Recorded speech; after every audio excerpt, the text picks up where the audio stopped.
दोस्तों नमस्ते, आप सभी का हार्दिक स्वागत है। मैं आपका संजय पुनः एक वीडियो लेकर आ गया हूं और आप मेरी जो पिछली वीडियो है उनको जो है जाकर देखिए और इस वीडियो को देखेंगे तो बहुत ही अच्छा लगेगा और समझ में भी आएगा। जो ऋग्वैदिक काल है या वैदिक सभ्यता है उनकी जो वीडियो है उनको वॉच करें और वॉच करने के बाद जो है इस वीडियो को देखेंगे तो आपको बहुत अच्छे से समझ में आएगी। और आज हम देखने वाले हैं उत्तर वैदिक काल। कौन सा दोस्तों? उत्तर वैदिक काल। जो भारत का जो इतिहास है उसमें उत्तर वैदिक काल का बहुत अहम रोल है, क्योंकि आप देखेंगे उत्तर वैदिक काल में लोहे की खोज होती है। लोहे की खोज होने की वजह से कृषि कार्यों पर क्या लोहे का बहुत ज्यादा उपयोग होने लगा और साथ ही साथ जो है शहरी सभ्यता, कौन सभ्यता? शहरी सभ्यता का विकास होता है और महाजनपदों में ये क्या होने लगता है, धीरे धीरे विकसित होने लगता है। और महाजनपद क्या? महाजनपद, इसके जस्ट बाद देखेंगे महाजनपद, और महाजनपदों में जो है 16 महाजनपदों का उल्लेख मिलता है। तो आइए देखते हैं दोस्तों उत्तर वैदिक काल। क्या? उत्तर वैदिक काल। उत्तर वैदिक काल में जो है 3 वेदों की रचना होती है, जिसमें आप देखेंगे यजुर्वेद, सामवेद और अथर्ववेदों की रचना होती है। और साथ ही साथ जो महिलाओं की जो स्थिति है वो धीरे धीरे क्या होने लगेगा, समाज में कमजोर होने लगता है दोस्तों। तो आइए देखते हैं उत्तर वैदिक काल।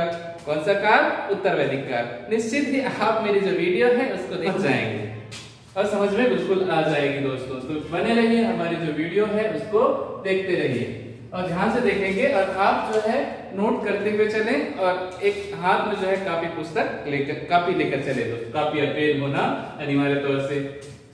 तो उत्तर वैदिक काल का जो विभाजन है 1000 ईसा पूर्व से 600 ईसा पूर्व के जो काल है उसको उत्तर वैदिक काल के नाम से जाना जाता है। इसमें जो है सबसे पहला टॉपिक जो है क्या है? परिवार है। परिवार पितृसत्तात्मक। कैसे? आप देखेंगे सिंधु घाटी सभ्यता में मातृसत्तात्मक परिवार था, लेकिन और ऋग्वैदिक काल में कौन सा? पितृसत्तात्मक हो जाते हैं। कौन सा काल? पितृसत्तात्मक समाज हो जाती है। और साथ ही साथ जो है उत्तर वैदिक काल आते आते महिलाओं की स्थिति में और गिरावट आती है और पितृसत्तात्मक समाज, क्या? पितृसत्तात्मक समाज का विकास होता है और साथ ही साथ क्या होगा, किसका विकास होने लगेगा? संयुक्त परिवार के रूप में। कैसे? परिवार पहले कबीलाई के रूप में थे, अब धीरे धीरे क्या होने लगेगा, ये संयुक्त परिवार के रूप में ये क्या करने लगेंगे, परिवर्तन होने लगेगा। और क्या? और आप देखेंगे संयुक्त परिवार के रूप में, किसमें? संयुक्त परिवार के रूप में ये कैसे होने लगेंगे, विकास होने लगेगा। ये जो है उत्तर वैदिक काल में 3 वेदों की रचनाएं होती है। कितने वेदों की रचना होती है? 3 वेदों की रचना होती है, सामवेद, यजुर्वेद और अथर्ववेद। सामवेद संगीत के लिए जाना जाता है। क्या? जादू, क्या? जादू टोना, ठीक है, तंत्र मंत्र के लिए जाना जाता है, ठीक है। और आप देखेंगे यजुर्वेद, यज्ञ, पूजा पाठ, हवन के लिए जाना जाता है दोस्तों। इसके लिए यजुर्वेद पूजा पाठ, हवन आदि के जो नियम है वो यजुर्वेद में मिलेंगे। आर्यों का मुख्य संकेंद्रण जो है कहां पे? उत्तर वैदिक काल आते आते जो है आर्य जो उत्तर भारत में, कहां? संपूर्ण उत्तर भारत में इनका प्रसार हो जाता है आर्यों का।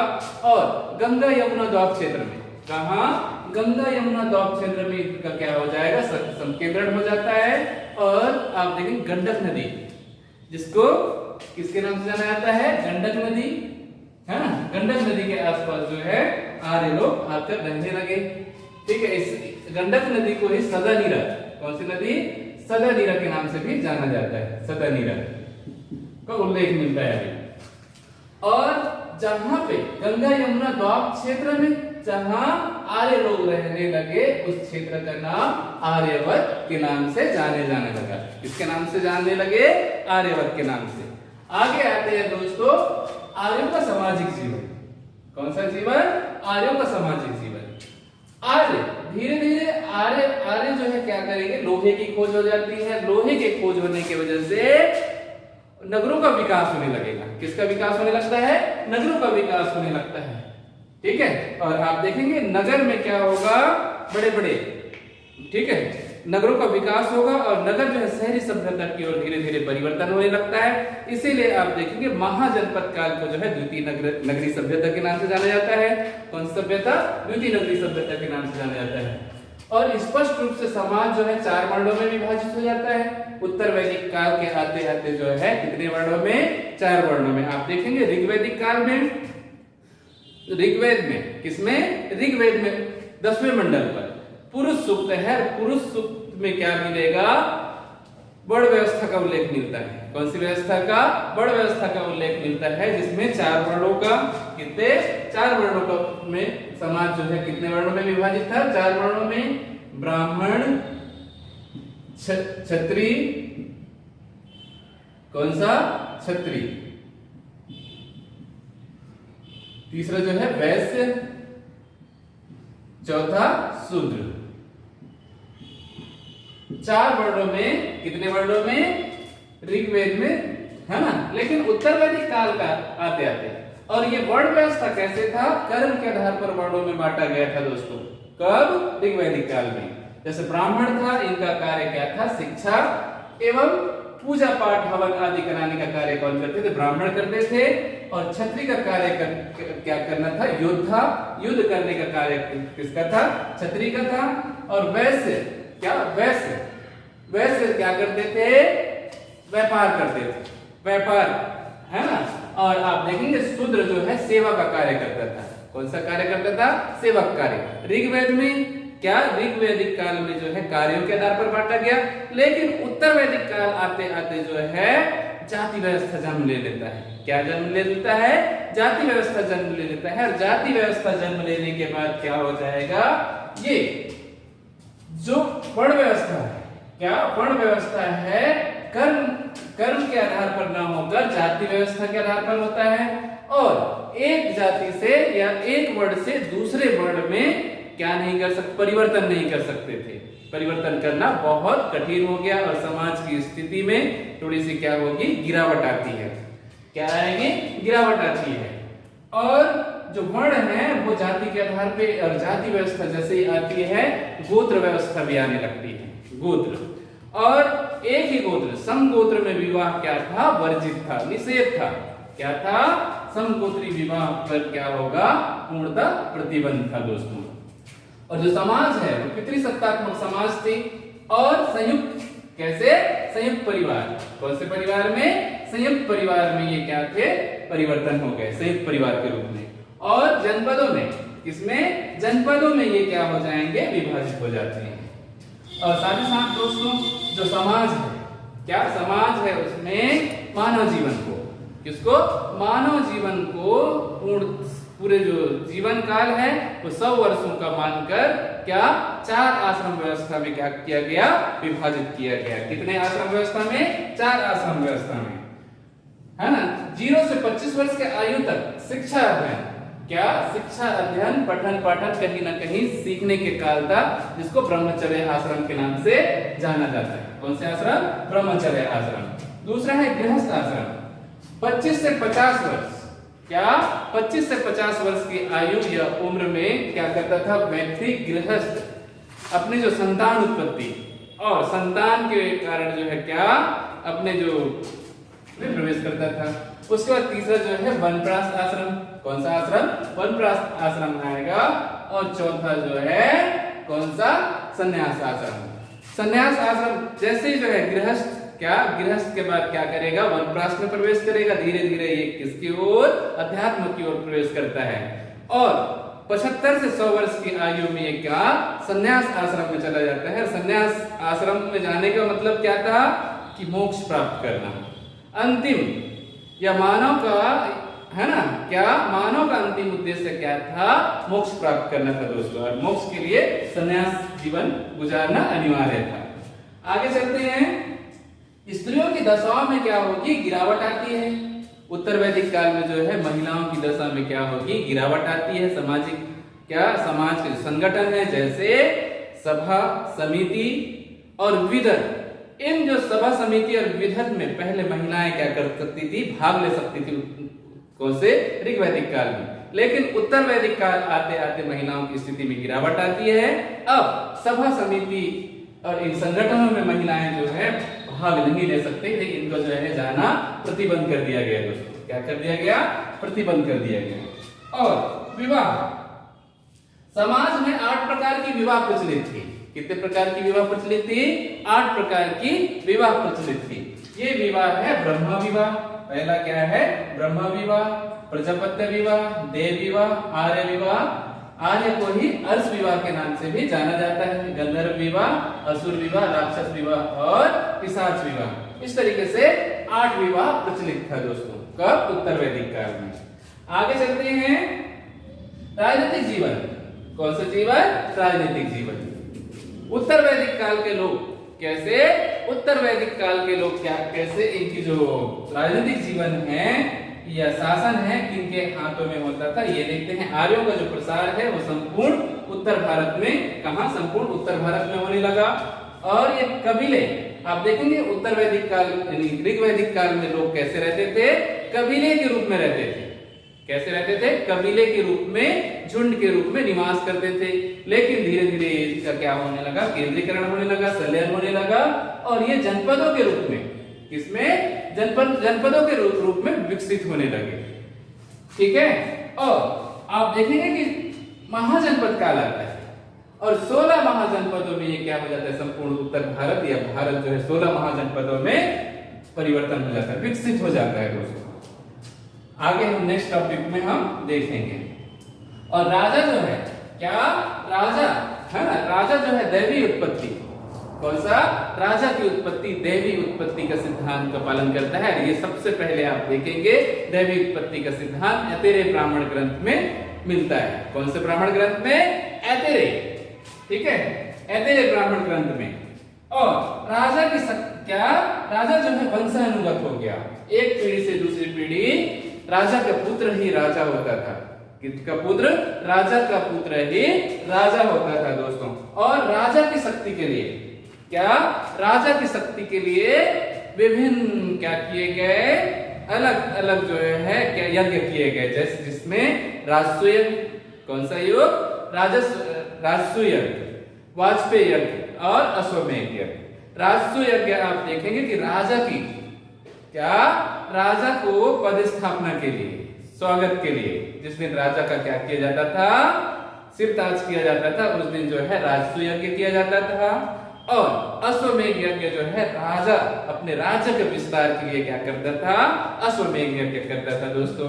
और वाजपेयी यज्ञ, वाजपेयी यज्ञ के लिए क्या करता था? राजा प्रजा की मनोरंजन के लिए वाजपेयी यज्ञ कराते थे। और राजाओं की शक्ति के लिए अनेक जो है क्या किए गए? यज्ञ किए गए। किनके द्वारा? प्रजा के द्वारा, जिससे कि राजा और शक्तिशाली हो, वृद्धि हो।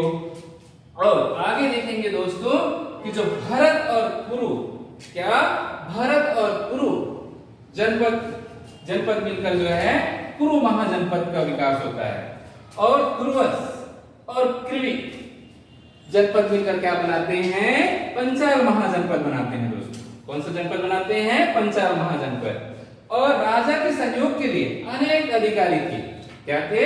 अधिकारियों के समूह को रत्नीन या राजकृत के नाम से जाना जाता है। अधिकारियों के समूह किस नाम से जानते थे? रत्नीन या राजकृत नाम से भी संबोधन किया जाता था या प्रयोग किया जाता था। और इनकी संख्या जो है क्या होता था? सीमित होता था दोस्तों। आगे चलते हैं हम धार्मिक जीवन। उत्तर वैदिक काल के लोगों की जो धार्मिक जीवन है वो कैसे था? बहुदेववादी। कैसे? बहुदेववादी। ये जो है बहुत सारे देवी देवताओं की क्या करते थे? पूजा करते थे, जिसमें ब्रह्मा, कौन सा? ब्रह्मा, विष्णु और रुद्रदेव। ब्रह्मा जो है क्या करता था? निर्माण करता था। क्या था? सृष्टि के रचने वाले कौन है? ब्रह्मदेव हैं। और इस ब्रह्मा का नाम क्या है? प्रजापति। कौन सा? प्रजापति जो है प्रमुख देवता के रूप में जाने लगा उत्तर वैदिक काल में दोस्तों। आगे चलते हैं विष्णु। विष्णु जो है पालनहार। क्या थे? विष्णु पालनहार। और क्या थे? पालनहार और संरक्षक। राक्षसों से जो है जनता प्रजा की क्या करती थी? रक्षा करता था। कौन?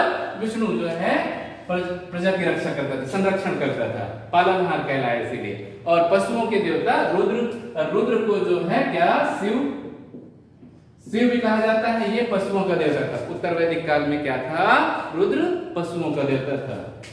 मूर्ति पूजा का भी साक्ष्य मिलता है। उत्तर वैदिक काल में आभास होता है दोस्तों, लेकिन कहीं से भी मूर्ति स्पष्ट रूप से मूर्ति सामने नहीं आया है, लेकिन मूर्ति का साक्ष्य या आभास मिलता है मूर्ति पूजा का। आगे चलते हैं दोस्तों, उत्तर वैदिक काल में जो है भूमिदान, क्या भूमिदान का कहीं भी उल्लेख नहीं मिलता है। उत्तर वैदिक काल में भूमिदान का कहीं भी उल्लेख नहीं मिलता है। और बड़े बड़े यज्ञ किए गए, क्या बड़े बड़े यज्ञ पूजा पाठ किए गए, जिसमें से 5 यज्ञ बहुत ही इंपॉर्टेंट है दोस्तों। देव यज्ञ, ब्रह्म यज्ञ, मनुष्य यज्ञ, राक्षस यज्ञ और पितृयज्ञ। कितने? 5 यज्ञ। अपने जो क्या है मानव या मानव जो है अपने दंपत्ति जीवन में 5 यज्ञ करना अनिवार्य हो गया था उत्तर वैदिक काल में, जिसमें से आप देखेंगे देव यज्ञ, ब्रह्म यज्ञ, मनुष्य यज्ञ, पितृयज्ञ और एक क्या होता था अंतिम यज्ञ, जिसमें राक्षस यज्ञ के नाम से जाना जाता था। इस तरीके से 5 यज्ञों का उल्लेख मिलता है दोस्तों। आगे चलते हैं, मानव का जो अंतिम लक्ष्य क्या था? मोक्ष प्राप्त करना था। क्या प्राप्त करना था?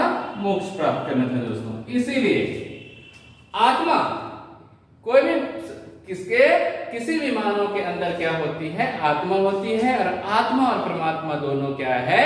अद्वैत है। ये कब उत्तर वैदिक काल में ये कहा जाता था। और अंतिम लक्ष्य क्या करना था? मोक्ष प्राप्त करना था दोस्तों। आगे चलते हैं, आर्थिक जीवन। उत्तर वैदिक काल के लोगों की जो आर्थिक जीवन है उनके बारे में हम देखते हैं। कृषि, क्या आर्थिक उन्नति का मुख्य जो आय का साधन क्या था? कृषि कार्य था। आर्यों का जो मुख्य कृषि क्या था? कृषि मुख्य पेशा था। एवं गेहूं के उत्पादन सबसे ज्यादा मात्रा में किसके उत्पादन करते थे? ये गेहूं के उत्पादन करते थे। लेकिन आप देखेंगे भारत ही एक ऐसा देश है जहां पर चावल की भी सबसे पहले उत्पादन किया गया था दोस्तों। उत्तर वैदिक काल में लोहे का ज्ञान होता है, लोहे की खोज होती है। किसकी खोज होती है? लोहे की खोज होती है। लोहे के खोज होने के कारण जो है क्या होगा? उत्तर वैदिक काल में क्रांतिकारी परिवर्तन आते हैं, क्रांतिकारी विकास होता है दोस्तों। क्योंकि जो लोहा है वो किसके लिए? कृषि औजार के लिए, घरों के लिए क्या होगा? सबसे उपयुक्त था दोस्तों। क्या होगा? सबसे उपयुक्त है ना, क्या? लोहा। और लोहे को कृष्ण अयस्क किसके नाम से जाना जाता था? कृष्ण अयस्क के नाम से जाने जाते थे। और लोहे को श्याम, क्या? श्याम अयस्क भी कहा जाता था। कौन सा अयस्क? श्याम अयस्क। और उत्तर वैदिक काल में आप देखेंगे किसके लिए? उत्तर वैदिक काल में प्रतीक चिन्ह के रूप में, किसके रूप में? प्रतीक चिन्ह के रूप में धूषण, क्या? धूसर, क्या? धूसर चित्रित है ना, चित्रित धूसर भांड एक प्रकार से क्या था? विशिष्ट पहचान या प्रतीक चिन्ह के रूप में कौन सा था? चित्रित धूसर भांड, जिसको इंग्लिश में PGW के नाम से जाना जाता है दोस्तों। आर्यों का क्या? आर्यों का दक्षिण भारत में प्रसार, ठीक है, किनका? आर्यों का दक्षिण भारत में प्रसार करने का श्रेय किसको जाता है? अगस्त्य ऋषि को जाता है। किसको जाता है? अगस्त्य मुनि को जाता है। ये जो है किसको? आर्य या वैदिक जो ग्रंथ है या वैदिक साहित्य है या आर्यों को जो है इधर दक्षिण भारत में प्रसार करने का श्रेय किसको जाता है? अगस्त्य ऋषि को जाता है। तांबे को किसको? तांबे को लोहिन किसके नाम से जाना जाता है? लोहिन। किसमें उल्लेख मिलता है? ये अथर्ववेद में लोहिन नाम से मिलता है दोस्तों। और हल का नाम क्या था? सीर। क्या? हल को जो है किस नाम से जाने जाते थे? सीर के नाम से जाने जाते थे दोस्तों। और सोना को हिरण्य, क्या? सोना को हिरण्य धातु के नाम से भी जाना जाता था। और बलि, क्या? बलि एक प्रकार से क्या था? कर था, टैक्स था, जो आय का, ठीक है, किसका? आय का 1/10 हिस्सा किसको जाता था? बलि। टैक्स के रूप में जनता प्रजा के द्वारा किसको दिया जाता था? राजा को दिया जाता था, सुरक्षा के एवज में। इसके एवज में राजा जो है पूरी प्रजा का क्या करता था? सुरक्षा करता था। और सुरक्षा के एवज में जो है पूरी जनता क्या करती थी? राजा को बलि देती थी, कर देती थी। क्या देती थी? कर देती थी। लेकिन कर उस समय जो है पैसे क्या प्रचलन नहीं था, मुद्रा प्रणाली या पैसा प्रचलन नहीं था, विनिमय प्रथा प्रचलित था दोस्तों। कौन सी प्रथा प्रचलित थी? विनिमय प्रथा प्रचलित था। और एक वस्तु क्या एक वस्तु के बदले में दूसरी वस्तु आदान प्रदान की जाती थी। इसी को जो है विनिमय प्रथा कहा जाता है। किसी प्रकार से स्वर्ण मुद्रा ना ही क्या कागज की मुद्रा ना ही किसी प्रकार से मुद्रा प्रचलन था। तो इस तरीके से हमने क्या देखा, उत्तर वैदिक काल देखा। आपको निश्चित तौर से आप देखने के बाद क्या होगा, आपको ये जो टॉपिक है बहुत आसान लगेगा दोस्तों। और हमारे जो साहित्य है या वैदिक साहित्य है उनका अध्ययन करेंगे तो आप मेरी जो पिछली वीडियो है उनको भी जाकर देख सकते हैं। और आने वाले वीडियो बहुत ही रोचक होने वाले दोस्तों, क्योंकि यहाँ से बहुत सारे क्वेश्चंस पूछा जाता है। और आप देखेंगे उत्तर वैदिक संबंधित जो है कुछ क्वेश्चंस हैं जिसको आप निश्चित तौर से सॉल्व करेंगे। और सॉल्व करने के बाद आप अगर जो क्वेश्चन नहीं बनता है उसको क्या कर सकते हैं, कमेंट करें ताकि हम आपको उनका आंसर बता देंगे दोस्तों। और थैंक यू सो मच हमारे जो वीडियो है उसको देखने के लिए। और निश्चित ही सब्सक्राइब करें और जो बेल है उसको बजा दें, क्या कर दें, दबा दें, जिससे कि हम जब भी नई वीडियो डालें आपके फोन में क्या हो, नोटिफिकेशन आ जाए दोस्तों। तो थैंक यू सो मच हमारे जो वीडियो है उसको देखने के लिए। लाइक शेयर और सब्सक्राइब जरूर करें दोस्तों। Thank you so much.